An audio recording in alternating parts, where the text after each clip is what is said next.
a ver el mensaje a Éfesos, la primera iglesia, o la primera carta que nosotros encontramos allí a partir del capítulo 2. La primera carta se dirige a esta iglesia, y Éfeso, hermano, era una ciudad en la costa occidental, y usted viene ahí en número 1, ahí es donde estaba ubicada Efesios. Por lo tanto, era una ciudad muy prominente, donde muchos convergían allí y eran visitados por muchos peregrinos, de tal manera que estaba situada ahí en la parte de Asia.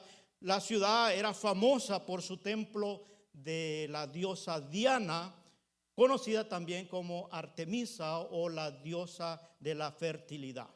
Y esto había provocado una cierta costumbre o práctica que se había dado a un libertinaje sexual y que era muy común. Y la iglesia emergente de Efesios tuvo que lidiar con esto cotidiano y poder apartarse de todo esto que le envolvía en su contorno. Por lo tanto, ellos tenían que batallar. Pero ahí donde era el templo de esta diosa, y lo llevaban para adorarlo. Así como nosotros quizás en nuestro tiempo contemporáneo podemos decir, cualquier ciudad que usted visite, hablamos de aquí Estados Unidos, siempre va a tener un lugar emblemático, y ese lugar siempre tratan de traer un recuerdito. Si usted va a Nueva York, ¿qué es lo que va a traer? ¿Ah? A lo mejor va a traer la estatua de la libertad, ¿no? Entonces ellos, hermanos, de hecho los comerciantes tenían producción de lo que eran las figuritas de esta diosa Diana, y hasta ahora en día todavía hay ciertas prácticas o cierta adoración o tendencia a este fenómeno de la diosa, y por lo tanto ellos luchaban contra esto. Pero vamos a ver allí, vamos al pasaje del mensaje de la iglesia, capítulo 2 de Apocalipsis. Vamos a leer del verso 1 al 7, donde está el contenido del mensaje a la iglesia de Éfeso. Cuando estén allí me contestan con un amén. Hoy si no lo pongo ahí para que ustedes busquen su Biblia. Si alguien no tiene a su lado, hermanos, acompáñese con alguien que tenga ahí. Apocalipsis capítulo 2, verso 1 y 7, dice así la palabra del Señor. Escribe al ángel de la iglesia en Éfeso, el que tiene las 7 estrellas en su diestra, el que anda en medio de los 7 candeleros de oro, dice esto: yo conozco tus obras y tu arduo trabajo y paciencia, y que no puedes soportar a los malos, y has probado a los que se dicen ser apóstoles y no lo son, y los has hallado mentirosos, y has sufrido y has tenido paciencia y has trabajado arduamente por amor de mi nombre, y no has desmayado. Por tanto, pero, dice el verso 4, pero tengo contra ti que has dejado tu primer amor. Verso 5, recuerda por tanto de dónde has caído y arrepiéntete y haz las primeras obras, pues si no, vendré pronto a ti y te quitaré tu candelero de su lugar si no te hubieres arrepentido. Pero tienes esto, que aborreces la obra de los nicolaitas, los cuales también yo aborrezco. El que tiene oídos, oiga lo que el Espíritu dice a las iglesias. El que venciere, le daré a comer del árbol de la vida, el cual está en medio del paraíso de Dios. Lo primero, hermano, que hay que destacar En esta primera carta y el mensaje a Éfeso es que el que escribe la carta, esta carta procede del Señor Jesucristo. Y todo el capítulo 1, hermano, si usted lo lee después, va a ver que el énfasis del capítulo 1 es que Jesucristo le está diciendo a Juan, o quiere cerciorarse que Juan entienda que es Jesús el que está hablando. Y usted va a ver en diferentes maneras, Jesús le dice: yo soy el alfa y la omega, el primero y el último, el que vive, el que estuvo muerto, pero que ahora vive por los siglos de los siglos. Y en varias ocasiones, todo del capítulo 1 es ese énfasis, que no se vaya a equivocar o que no vaya a transmitir algo, sino que entienda, el que está dando el mensaje es Jesucristo. Y Juan oyó esa voz, hermano, que le hablaba a sus espaldas. Y ahí en el capítulo 1 usted va a ver cómo él se da cuenta, a tal punto que llega y se desmaya por ver aquello que se estaba manifestando delante de él. Por lo tanto, no era un mensaje de Juan a los creyentes de Éfeso, sino era un mensaje directamente de Jesucristo. Es un mensaje del Señor, aquel que tiene las 7 estrellas en su mano derecha. Y ahí en el mismo capítulo 1 al final usted va a ver que dice: estas 7 estrellas son los 7 ancianos o los ángeles. Está refiriendo a los pastores de las congregaciones. O sea, él es el que tiene el control de ellos, porque eso se lo describe Jesús a Juan: yo soy el que tengo, o las 7 estrellas, y eso es lo que representa las 7 estrellas. El que andaba en medio de los 7 candeleros de oro. Los candeleros son las iglesias. Jesús estaba en cada una de las congregaciones y le dijo a Juan y le hacía, y eso fue lo primero que él escribía ahí en el verso 1, dice: escribe al ángel de la iglesia en Éfeso, es decir, al pastor, al encargado, al anciano, el que tiene las 7 estrellas en su diestra, el que anda en medio de los candeleros de oro, dice esto. ¿Ya? Aseverando que era Jesús el que estaba dando el mensaje y no Juan.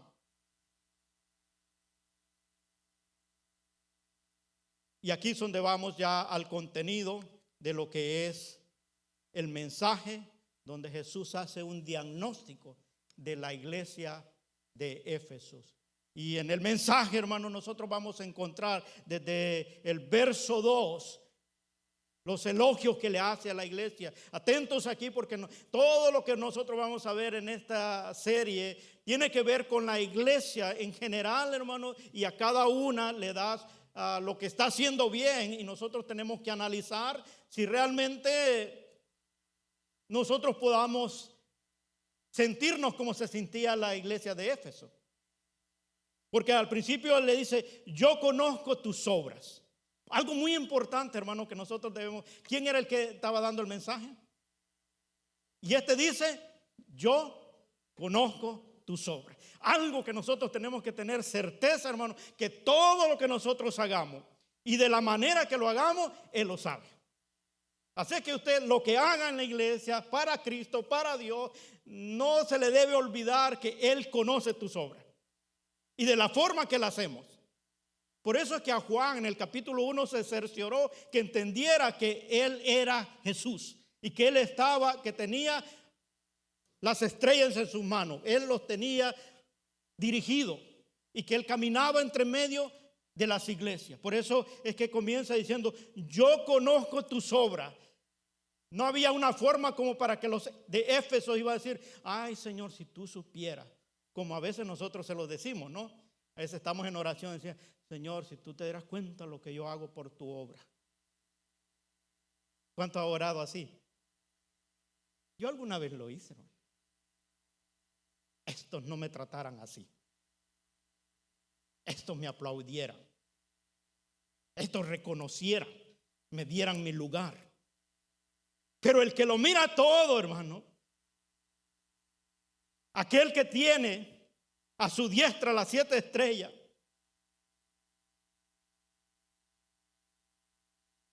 ese dice: yo conozco tus obras y tu arduo trabajo y paciencia, y que no puedes soportar los malos. Mire, esta iglesia, hermano, tenía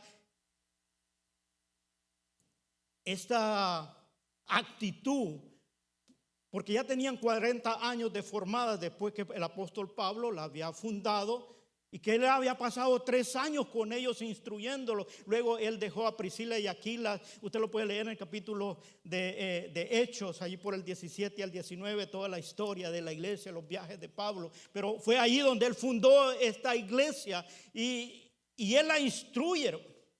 Ellos estaban instruidos en la verdad de tal manera que ellos habían aprendido a trabajar duro, y que también no podían soportar lo malo. Y dice: y has probado los que dicen ser apóstoles y no lo son, y los has hallado mentirosos. Importante, hermano, conocer que este elogio de esta iglesia, nosotros podemos preguntarlos ahora en día. Si el Señor viniera aquí, hiciera un diagnóstico de nuestra iglesia, hermano, pudiera hallarnos así, podernos decir: yo conozco tu arduo trabajo, que no soporta los malos. ¿Qué cree que sería igual para nosotros? Que has probado a los que dicen ser apóstoles y que no son, y que los has hallado mentirosos. Ese celo que había, hermano, era algo de que ellos conocían la verdad. Usted sabe que después que estuvo Aquila y Priscila allí, Pablo mandó a Timoteo para que fuera el pastor de Éfeso. Y allí fue cuando comenzó Timoteo, a la edad aproximadamente, según dicen los historiadores, como de 18 años. Por eso que él le dice: no tenga en poco tu juventud, sino es ejemplo de los cristianos en palabras. ¿Sí sabe?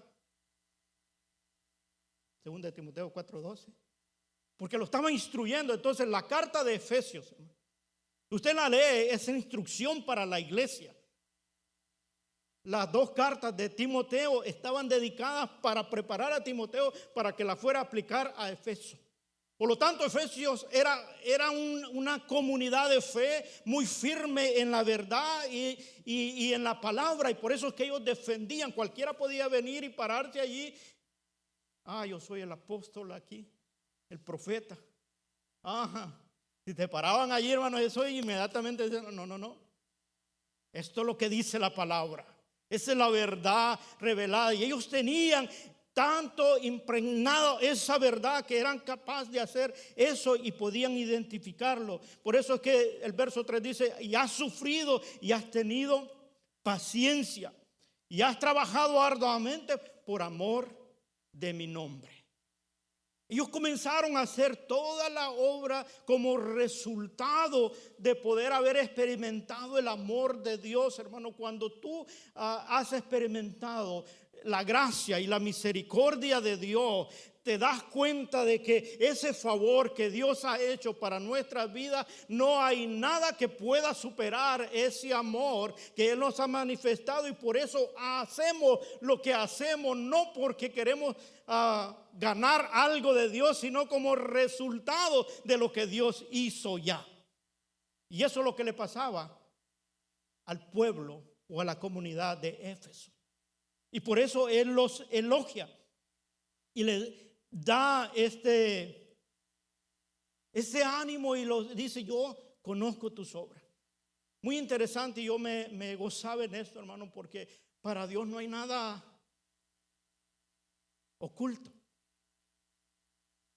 No hay nada que tú hayas hecho de corazón por amor a Dios que Él no lo sepa, hermano. Y esto es lo glorioso, porque siempre Él lo tiene registrado y sabe que aunque todos puedan decir algo negativo, Dios lo sabe y sabe lo correcto, sabe lo que estás haciendo por amor, sabe lo que has luchado, sabe la paciencia que has tenido cuando estás quizás llevando el testimonio de la palabra de Dios, estás viviendo una vida como defendiendo esa verdad. Dios lo sabe. Dios lo sabe. Voy a saltarme al verso 6, porque vamos a seguir con los elogios. En el verso 6 dice: pero tienes esto, que aborreces la obra de los nicolaitas, los cuales también yo los aborrezco. Mire, bien interesante, hermano, porque lo que a Dios no le agrada, la iglesia también estaba firme en rechazar lo que a Dios no le agrada. Ahora nosotros nos enfrentamos a situaciones tan difíciles en nuestro tiempo, hermano, que con el afán de la tolerancia, el ser inclusivo, a veces nos van por esa forma y dicen: no tienes que ser, tienes que ceder. Pero hay una verdad que no podemos ceder, hermano, que lo que Dios aborrece, nosotros como iglesia también tenemos que aborrecerlo. Lo que a Dios no le agrada, no hay que aplaudirle. Hay que sentarse en aquella verdad que está revelada para los hijos de Dios. Y para eso necesitamos el Espíritu que se pasea, hermano, en medio de la iglesia. El Espíritu de Dios. Estamos en ese tiempo. Pero ellos rechazaban. Los nicolaitas, hermano, era un grupo de personas que ahora nosotros quizás podíamos decir, o algo similar al gnosticismo o a los gnósticos. Aquellos que piensan que lo que tú haces con el cuerpo no tiene nada que ver con el alma. Por eso ellos aceptaban el que pudieras tener desórdenes o hacer inmoralidad sexual, y él pensaba que no estabas desagradando a Dios porque lo hacías en el cuerpo. Ellos también promovían lo que era el comer de lo ofrecido a los ídolos, y se habían infiltrado, hermano, en la iglesia de Éfeso, y ellos estaban promoviendo eso. Es decir, como un poquito de tolerancia, no seas tan legalista. Y aunque hay una línea bastante delgada, pero la verdad, hermano, no puedes dejarla de declarar y mantenerte en ella por honor a la tolerancia. Porque lo que a Dios no le agrada, no le agrada, hermano, y la iglesia debe tener esta postura. Y esto era lo que Dios les elogiaba. O sea, pero ahí en el verso de ahí: pero tienes esto, que aborreces la obra de los nicolaitas, como la cual yo también la aborrezco. Nosotros ahora tenemos un problema en nuestro tiempo, porque la iglesia está cediendo a lo que el mundo propone. Ellos, hermanos, sabían que allí había el templo de Diana. Sabía que la costumbre del pueblo de Éfeso era una tendencia a la inmoralidad sexual. Entonces ellos decían: ¿sabes qué? Lo que haces con el cuerpo no importa. No te va a afectar tu vida espiritual. Pero Dios aborrece eso. No puede haber comunión, la luz con las tinieblas.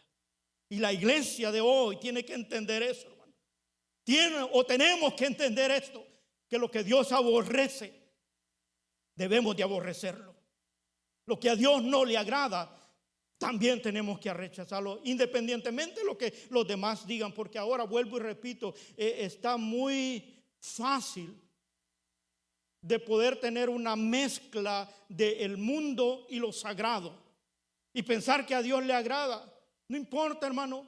Usted va a ver ahora los púlpitos, el lugar designado para hablar de la palabra de Dios, que no se le tiene el mismo respeto, y ahora se ha convertido en escenario donde pueden mostrar entretenimiento a la gente. Pero este lugar está designado para hablar de la verdad que cambia vida, hablar de la palabra de Dios y tener ese temor de que estoy hablando aquí del Señor de los Rey de Reyes y Señor de Señores, aquel que vive y reina para siempre, el santo, el alto y sublime, el gran yo soy.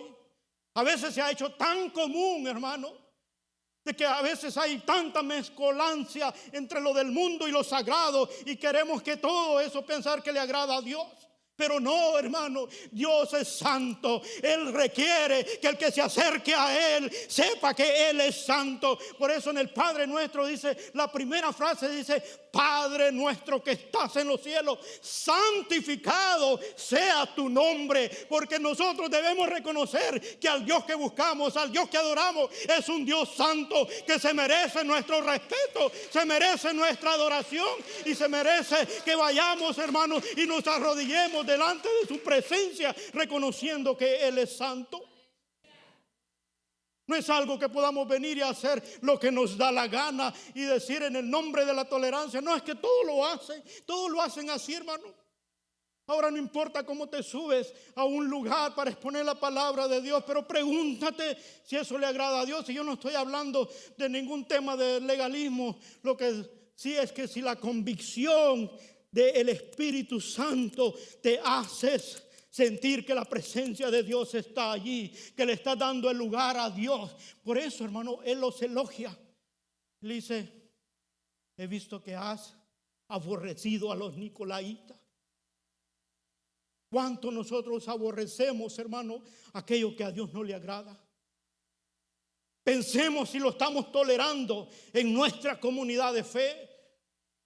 Hablando quizás ahora, no estamos hablando quizás de aquello que ellos tenían como práctica, sino llevémoslo a nuestro contexto actual. ¿Y qué es aquello que estamos ocupando ahora? Y le estamos dando cabida y no le estamos dando lugar al santo, al todopoderoso, y decir: Señor, me humillo, sé que no me merezco, pero aquí estoy humillado delante de tu presencia, porque reconozco tu grandeza, tu poder, y que tú eres merecedor de toda honra, toda gloria y toda alabanza. Por eso es que el salmista decía, cuando entrar por su atrio, ¿con qué? Con acción de gracia. ¿Por qué, hermano? Cuando uno reconoce y vive agradecido con Dios, tú reconoces la falta y dices: no soy merecedor, Señor. Y toda altivez que pueda haber, allí se desvanece, allí se entrega, porque reconoces al alto y sublime, al gran yo soy, al que todo lo puede. Y bien es cierto, Él extendió sus manos por amor a ti y a mí, pero Él sigue sentado en su trono y sigue siendo Rey de Reyes y Señor de Señores. Eso no nos da licencia a presentarnos delante de Él como nos dé la gana, a presentar, no importa cómo venga. Porque algunos ahora, una frase muy conocida: oh, Dios te recibe como tú eres. Equivocado, hermano. Sí, Dios te recibe, pero no te acepta. Al único que acepta a Él tal y como es a su Hijo Jesucristo. A Él sí lo acepta, porque Él es puro y santo. A nosotros, hermanos, sí, Él nos recibe, pero no nos acepta como somos. Él nos recibe para transformarnos a la imagen y semejanza de su Hijo. Y necesitamos arrepentirnos de nuestra maldad para ser transformados a la imagen de Cristo. Porque a veces en el nombre de la excepción dice: oh, no, hermano, Dios te acepta, ven, así como estás. Y Él te recibe, pero no te acepta. Porque costaste la sangre de Cristo. Por eso es que Él fue a derramar su sangre, para que en la condición que yo venga, hermano, me pueda transformar, limpiándome y lavándome de todo pecado, para hacerme a la imagen y semejanza de Cristo. Pero eso requiere un arrepentimiento, y luego vamos a ir allí. Pero esto era el elogio que había, hermano. para la iglesia de Éfeso. Acuérdese, esta iglesia había sido formada, tenía doctrina verdadera, hermano. ¿Por qué a veces nosotros insistimos mucho, hermano? Necesitas conocer de la verdad de Dios. Para que tu trabajo, tu obra y tu paciencia sea genuina. Para que sepas cómo aborrecer lo malo. Porque ahora el tiempo que estamos viviendo, hermano, es tiempo donde a lo malo se le dice bueno y a lo bueno malo. Y la iglesia está entrando en esa corriente. Usted va a donde quiera que vaya y usted se va a dar cuenta que en muchos lugares donde se está designado para adorar a Dios y declarar su verdad, a lo malo le están diciendo bueno y a lo bueno malo. Y pueden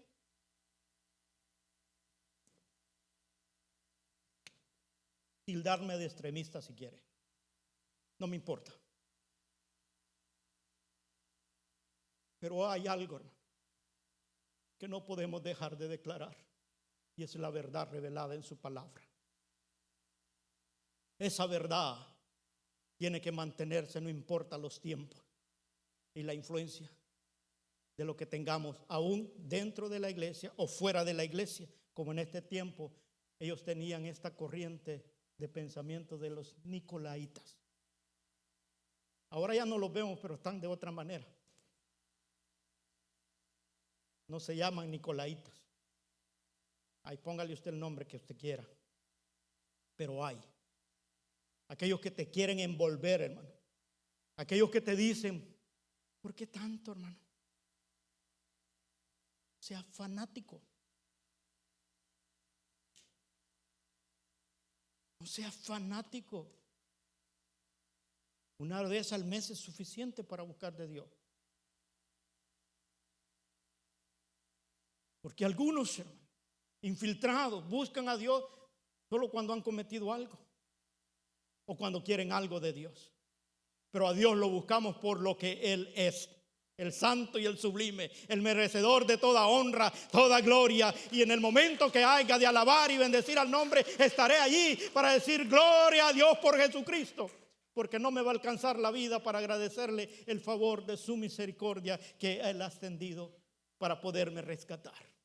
Y siempre lo declararé con entusiasmo, con euforia, porque esa verdad me hizo libre. Ese amor extendido allí me hace vivir confiado. Pero esto era lo que estaba pasando y esto era la parte del elogio, hermano, para la iglesia. Tenían una verdad muy clara. Ellos rechazaban, identificaban entre lo malo y lo bien.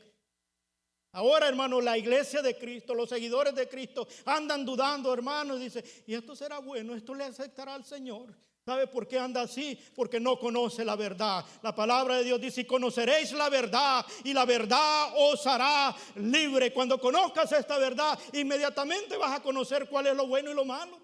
Y está en tu decisión seguir lo que tú decidas. Lo bueno o lo malo. Pero vas a conocer la verdad cuando leas la palabra del Señor. Y eso los llevaba a sufrir y a tener esa paciencia, a no desmayar a pesar de todo el oprobio que nosotros podamos recibir y quizás, vuelvo y repito, quizás críticas por mantenerte en una postura firme en cuanto a la verdad. Pero tiene que mantenerse allí. Hay que mantenernos de esa manera. Que la influencia de los demás, que el estar asociado con personas que no nos ayudan a mantenernos en el estilo de vida que Dios requiere, nosotros podamos tener la fortaleza de poder rechazarlo. Porque si no vamos a ser envueltos. Y hoy necesitamos mucho. Es muy fácil ser envuelto por corrientes que pretenden quizás hacerte sentir bien, porque eso es lo que hacían los nicolaitas. hacían sentir bien a la persona que estaba mal. No te preocupes, lo que haces con tu cuerpo, tu alma no va a ser afectada. Muchos ahora dicen, no tienes que vivir apartado para Dios. ¿Cómo es eso? Disfruta la vida.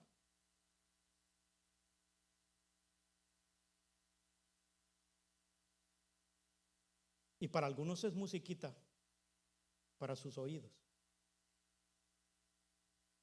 Cuando hay una voz que te dice, tranquilo, no pasa nada. No se olvide lo que dijo al principio en el verso 2. Yo conozco tus obras. Y ese que dijo ese es el mismo que está ahora en medio nuestro. Él conoce mi obra. Él conoce por qué estoy yo aquí. Él conoce por qué tú estás sentado allí. Y todo lo que tú haces, Él sabe por qué lo hace y cómo lo haces. Por eso, después que Él los elogia, hermano, viene la reprensión. Parecía, hermano, que aquellos que estaban en la verdad, que aquellos que defendían con honor, con paciencia, no tenían nada que reprocharle. Oh, pero hay uno que conoce todo. Y ese es Jesús. Por eso es que él en el verso, vamos a regresar al verso 4. Y dice, pero tengo algo contra ti.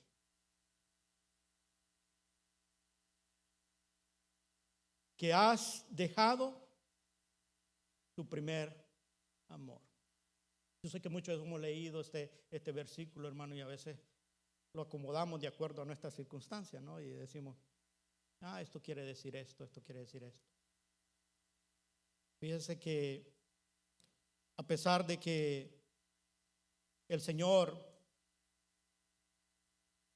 los había elogiado, capítulo el 2 y del verso 2 al 3 y luego el 6, era un elogio, hermano. Les había elogiado el trabajo, les había elogiado la paciencia, la perseverancia y el celo por combatir la falsa doctrina, porque eso lo tenían ellos. Cada vez que reprendían a alguien que se levantaba ahí con falso apóstol, ellos no lo toleraban, lo identificaban y lo hallaban, lo probaban. Este es un mentiroso. Y así era, así era. Pero en esta reprensión, Él les dice allí, tengo algo contra ti. Has dejado el primer amor. A pesar del elogio, Dios no dejó de apuntar el error. ¿Sabe por qué, hermano? Porque Él nos quiere apartados totalmente para Él. Dice la palabra, sin santidad nadie verá al Señor. Y una enseñanza para nosotros acá, y ya la vamos a ver. Jesús también señala el error, pero tengo algo contra ti. Has dejado el primer amor. Eran muy trabajadores, pero ya no sentían la misma pasión por Cristo, hermano. Esto era la situación. Que cuando habían creído la primera vez. Si usted lee todo el capítulo 1 de Efesios, de la carta de los Efesios, ellos habían recibido, cuando el apóstol Pablo les escribe a ellos, por la gracia de Dios, ustedes que estaban muertos en pecado, pero ahora viven por Cristo. Y con Él está juntamente sentado a la diestra. Entonces, ellos, hermano, la posición dice, no es que nosotros éramos malos. Ellos habían entendido que no merecían lo que Cristo había hecho por ellos. Y eso lo llevó a una postura de poder ser trabajadores. Pero llegó tal punto, hermano, que a ellos se les había pasado aquello, que ya su trabajo ya no era motivado por el amor. La iglesia de Éfeso perdió su primer amor porque se volvió demasiado legalista y activista. Es decir, ya andaba como detectives espirituales mirando donde miraban a un falso apóstol.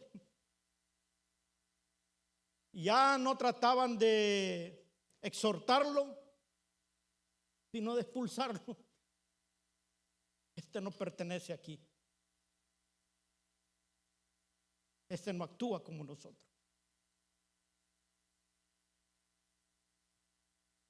Y eso es lo que había caído ellos. La acción, lo que ellos los activaba ahora, ya no era ese amor por lo que hacían las cosas, sino por defender una postura como iglesia. Su excesivo enfoque en combatir la falsa doctrina y mantener aquello que era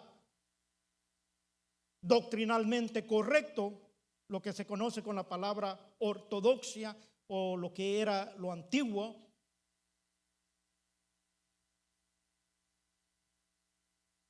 que era estricto, hizo que su servicio se volviera mecánico, se volviera muy repetitivo, reemplazando la pasión y la devoción y la intimidad original por Cristo.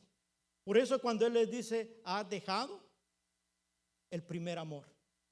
Estaban haciendo algo correcto, pero las motivaciones como lo hacían era lo que Dios les había reclamado o les estaba reclamando a ellos. Y ahí es donde nosotros debemos tener el cuidado. ¿Por qué sucedió el que ellos perdieron esto? Por ese excesivo activismo. Estaban tan ocupados haciendo la obra del Señor que se les olvidó el Señor de la obra. Nuestros tiempos, hermanos, muchos a veces se involucran en diferentes actividades creyendo que están haciendo y agradando a Dios, pero sin el verdadero amor. Por eso el Señor les dice, pero tengo algo. No es que esté malo lo que estás haciendo, pero la forma como lo estás haciendo es lo que te vengo a decir. Estás haciendo la obra del Señor, pero te has olvidado el Señor de la obra, hermano. Nunca nosotros debe pasar por alto que antes de hacer algo debemos consultarlo al Señor de la obra. Tenemos que saber qué dice Él, cómo lo tenemos que hacer y para quién lo tenemos que hacer. Y ellos trabajaban duro. Tan duro que descuidaron la relación personal con el Señor. La dulzura de la comunión con el Señor se había apagado. Por eso no nos debemos olvidar, hermano. ¿Por qué hacemos lo que hacemos? No se nos olvide. Porque el resultado de lo que hacemos debe ser del producto de amar a Dios sobre todas las cosas. Esos son los dos mandamientos. Por eso los dos mandamientos dicen, amarás al Señor tu Dios con todo tu corazón, con toda tu alma, con toda tu fuerza y con toda tu mente, y a tu prójimo como a ti mismo. Si en la obra del Señor estoy violando uno de estos mandamientos, hermano, en vano hago lo que hago. Porque tengo que atender el mandato del Señor de la obra, para que la obra tenga legitimidad, para que sea aprobada por Dios. El legalismo lo llevó a una frialdad, porque ellos habían reemplazado lo que hacían por la relación con Dios. Así es que no podemos venir, hermano, mire, hoy no tengo mi tiempo devocional porque tengo que hacer esto. ¿Están acá? No puedes dejar de comunicarte con Dios por decir, hermano, hoy me toca servir en la iglesia.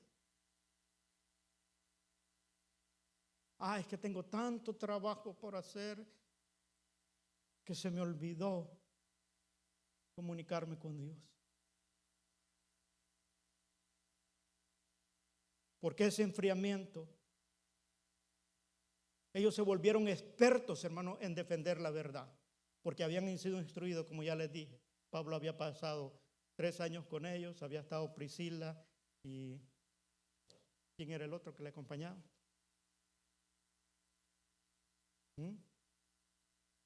El esposo. Y Timoteo, que había estado con ellos como pastor. Instrucción tenían, hermano, suficiente para poder hacerlo. Por eso ellos defendían la verdad. Pero algo que Jesús les había reconocido, por eso los elogió, por eso les dijo: oh, tengo esto, yo conozco tus obras, sé el esfuerzo que tiene. Pero en el proceso, el amor cálido y desbordante hacia Dios y hacia el prójimo se había marchitado. Eso es lo mismo ahora, hermano. Para nosotros debemos saber que cuando hacemos algo no debe faltar el ingrediente indispensable, el amor, porque eso nos va a ayudar a nosotros a hacer las cosas correctas. Las prioridades habían sido desplazadas. Si usted ve el verso 5, más adelante vamos a ver cómo lo que Dios recomienda. Pero al instalarse en la rutina religiosa, las motivaciones dejó de ser el gozo de la salvación.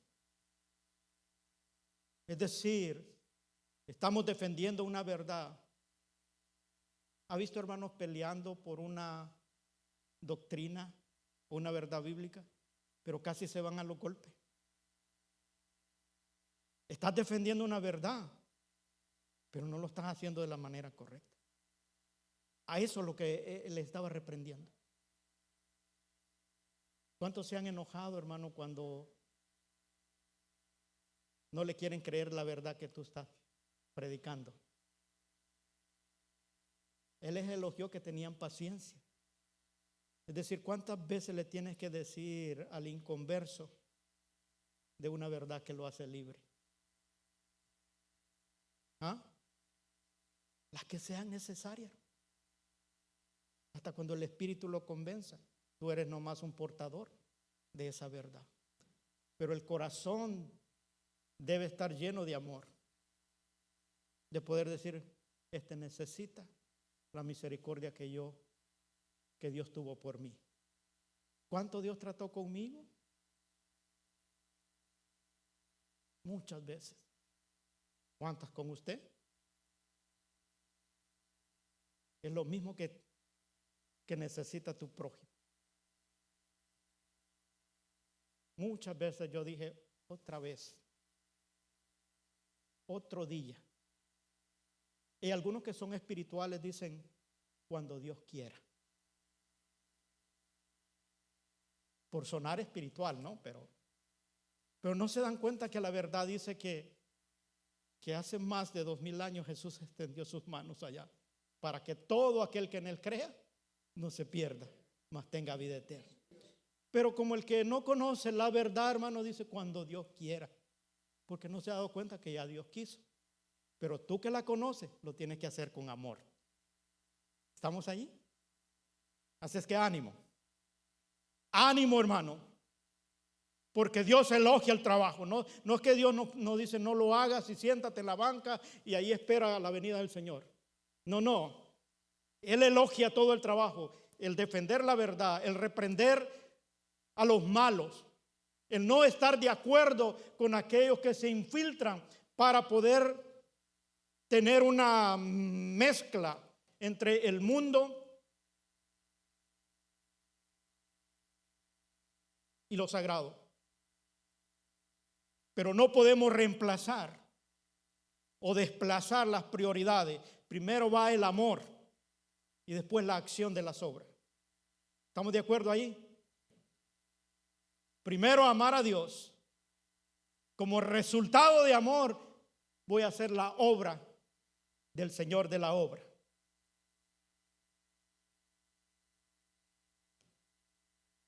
Y vamos a la medicina. Dije un diagnóstico, ¿verdad? que el Señor estaba dando un diagnóstico. No sé si anotaron o los que estaban dormidos, hermano, cuando comencé, yo dije que el Señor hizo un diagnóstico a la iglesia de Éfeso. Y en ese diagnóstico Él los elogió por el trabajo que habían hecho. A Él no se le pasa nada porque Él todo lo sabe. Pero el trabajo que estaban haciendo, Él les dice, tengo esto, ustedes se han descuidado del primer amor. Tienes que volver a la actitud con lo que lo hacías cuando recién recibiste. Yo sé que algunos dicen, hermano, es que cuando recién me convertí quería estar todos los días en el culto, todos los días y hasta los días que no habían, iba ahí a la iglesia para ver si la abría.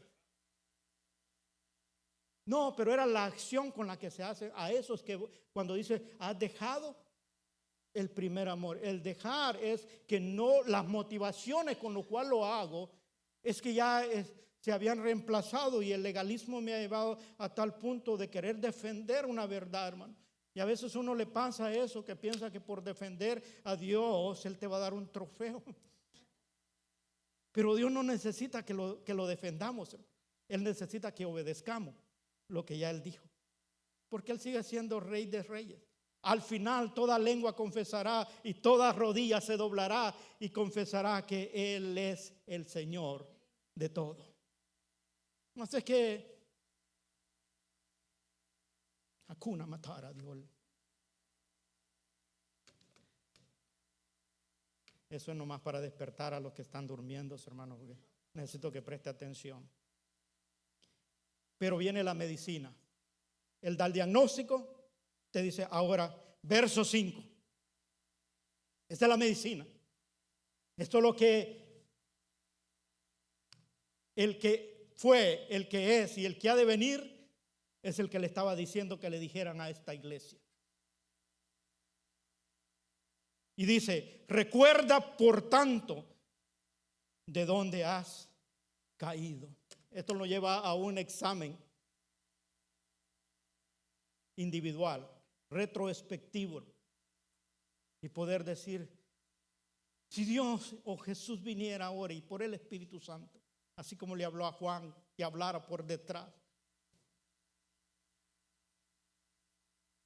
Juan vio una imagen, hermano, bien alta y dice que su cabello y su cabeza era blanca como lana, sus ojos como bolas de fuego. De sus espadas, de su boca salía una espada como de 2 filos. Sus pies eran como de bronce bruñido. Y su voz era como un estruendo de grandes aguas. Por eso Juan cayó desmayado. Cuando volvió a ver para atrás y vio aquello y se cayó desmayado, pero dice el que hablaba, le puso su diestra. Y dijo, no temas temor. Porque le dijo, yo soy el primero y el último. Y el que vivo estuvo muerto, más he aquí que vivo por los siglos de los siglos. Yo tengo las llaves del Hades y de la muerte. Escribe estas cosas que has visto.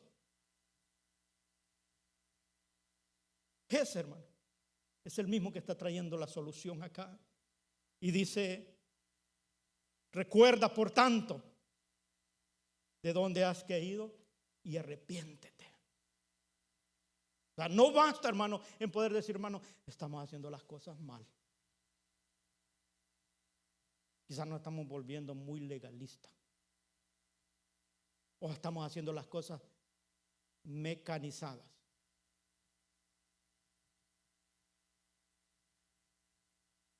Yo pregunto, iglesia, por ejemplo, día de semana, martes, día de oración. Hay que ir al culto. Jueves, estudio bíblico. No tengo ganas, pero si no voy, el pastor va a estar el domingo allí diciendo deberían.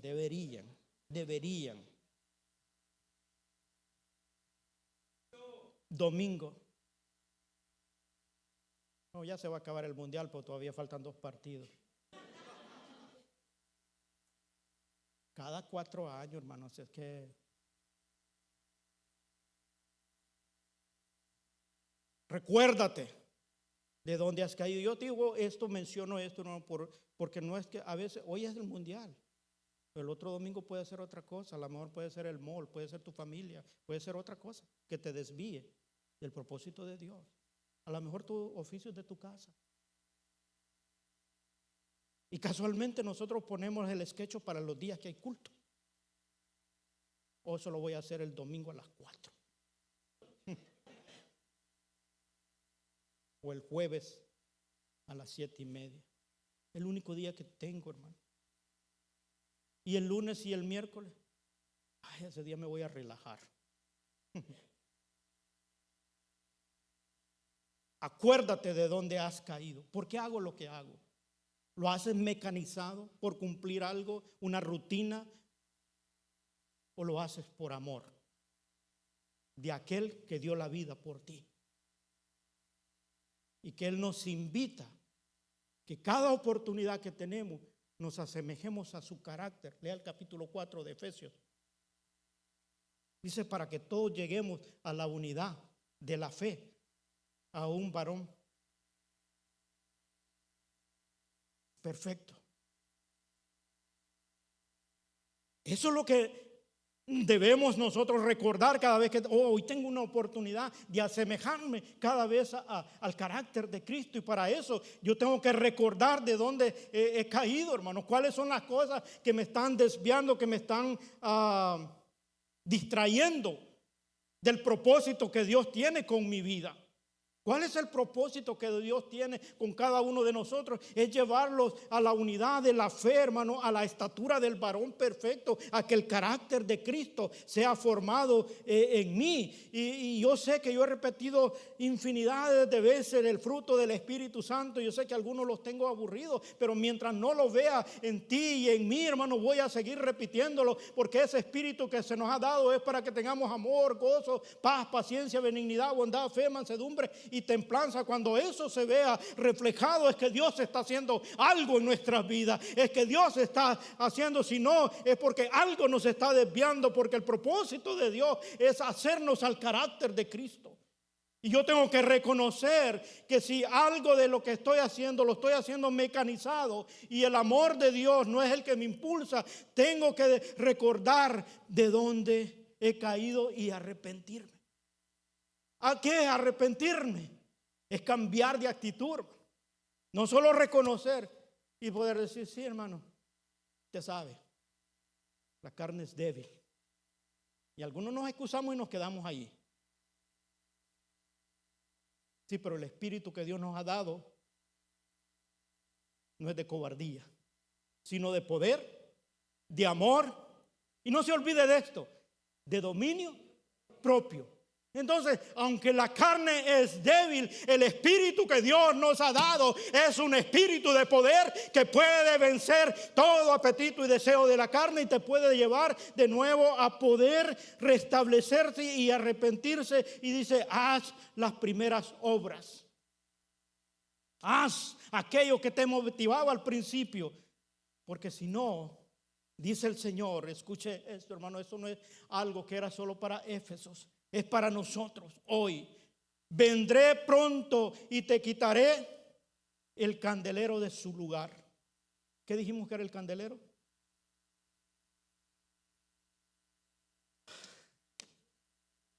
Señor, dame paciencia. El candelero de oro representaba la iglesia. Las iglesias, las estrellas eran los pastores. Lea el capítulo al final, capítulo 1. Del mismo libro. Y ahí lo dice, los candeleros son la iglesia. Y dice, y quitaré el candelero de su lugar. Y no está hablando de un edificio físico. Está hablando que la iglesia es el cuerpo de Cristo. Él quitará o se apartará de la iglesia. Más adelante vamos a ver algunos que dicen que viven pero que están muertos. Creo que es por la de Sardi, ¿no? Cuando lleguemos por ahí vamos a ver. Pero ya hay algunos que no obedecieron lo que Dios dijo. Él ya no anda en medio de los candeleros. Porque algunos pretenden decir son iglesia, pero ya no es el cuerpo de Cristo. Algunos se han vuelto como en club social, pero ya la presencia de Dios no está allí. Escucha, hermano, lo que estoy hablando. Porque nosotros podemos desatender la voz del Espíritu Santo que nos habla a través de su palabra y nos está diciendo: acuérdate de dónde has caído y arrepiéntete, si no apartaré. Si no, ¿qué dice textualmente ahí? Si no, vendré pronto y quitaré tu candelero de su lugar. Si no te hubieres arrepentido. Este es un llamado para todos, como iglesia, como cuerpo. Componemos esa unidad del cuerpo de Cristo. Si no estoy haciendo la función y donde me tengo que arrepentir, entonces vendrá el Señor. Y a veces vamos a tener nombre de que vivimos, pero que estamos muertos. Por lo tanto, reflexionemos y démonos cuenta de dónde hemos caído, dónde estamos fallando, qué tenemos que corregir. Como dije al principio, arrepentirse es cambiar de actitud, hacer las cosas por amor de su nombre y no dejarlas de hacer. No es aquí decir acomódese, no, sigue haciendo las obras, pero con una actitud diferente.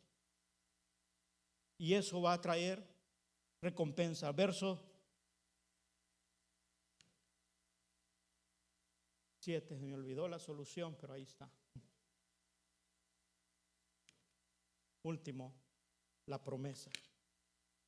Mira, interesante que no solamente a esta iglesia le da este mensaje al final, sino para todas es el mismo, aunque el contenido del mensaje cambia dependiendo de las circunstancias y de la necesidad de la iglesia y la falta, los mensajes cambian, pero el final sigue siendo el mismo. Dice: el que tiene oídos, oiga lo que el Espíritu dice a las iglesias. Acuérdese, aquí le estaba hablando a Éfeso, pero termina diciendo a las iglesias. En otro sentido, podemos entender que sí, de alguna manera el mensaje era para ellos y para siempre, para el peregrinar de la iglesia. Que el trabajo y el elogio que le hacía, si uno no lo está haciendo, hermano, para nosotros se convirtiera en reprensión. Por eso yo les decía, si él viniera aquí, a lo mejor el elogio que le hacía a Éfeso, para nosotros se pasaría a la segunda parte. Si no estamos defendiendo la verdad, si no estamos identificando lo malo de lo bueno, si no reprendemos todo aquello que se quiera mezclar con la verdad. Más adelante vamos a ver los fríos y los tibios, porque de eso que estaba hablando los nicolaitas, eso eran. Ellos querían llevar a la iglesia a un estado tibio. Pero dice: el que tiene oídos, oiga lo que el Espíritu dice a la iglesia. Al que venciere, le daré a comer del árbol de la vida, el cual está en medio del paraíso. Por eso la conclusión, hermano, nos da una connotación que es para toda la iglesia. Porque si nosotros obedecemos el mensaje y oímos lo que se nos está advirtiendo y lo que se nos está elogiando, va a haber una recompensa. Está la vida eterna para los que vencieren. O sea, esto es hasta el final, no por un tiempo. Por eso a veces uno no puede decir que el que toma el camino de la fe tiene retiro. Porque hay algunos a veces que con la edad dicen: hermano, ya me voy a retirar. Aquí no hay retiro, hermano. Vas a cambiar quizás lo que haces de acuerdo a tu condición o a las habilidades, pero retiro no hay. Por eso es que es llegar a la meta. Aquí no es llegar primero, sino saber llegar. Pero para eso, hermano, el consejo de aquí es defender la verdad. Entender e identificar el bien y el mal y combatir la falsa doctrina con la verdad. Rechazar o aborrecer todo aquello que no viene de Dios. Y eso nos ayuda a mantener en este peregrinar, mientras pasamos por este mundo, a poder vencer. Y entonces tendremos la vida eterna. ¿Queremos llegar allá? Gracias por el amén, porque hay algunos que se me quedaron atrás, pero ya nos van a alcanzar. Y poder seguir, hermanos. Recuerda, cada uno de nosotros poderse vigilar y saber y preguntarnos que el mensaje de Jesús promete una bendición a los que prestan atención a la palabra y poder saber que hay promesas para nosotros. Los que vencen o los vencedores son los creyentes, somos nosotros, somos tú y yo, lo que nos invita a permanecer firme.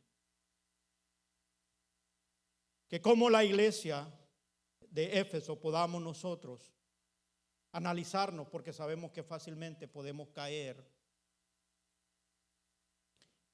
en una observancia fría de hacer mecanizadamente aquello que conocemos por verdad, olvidándonos del amor que nos debe impulsar en vez de una práctica religiosa.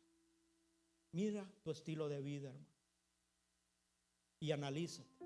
Es una práctica religiosa, porque las prácticas religiosas quieren agradar a los hombres o ser vistas por los hombres. Pero la convicción de una relación con Dios teme aquel que dijo: yo conozco tus obras. Él conoce nuestras obras.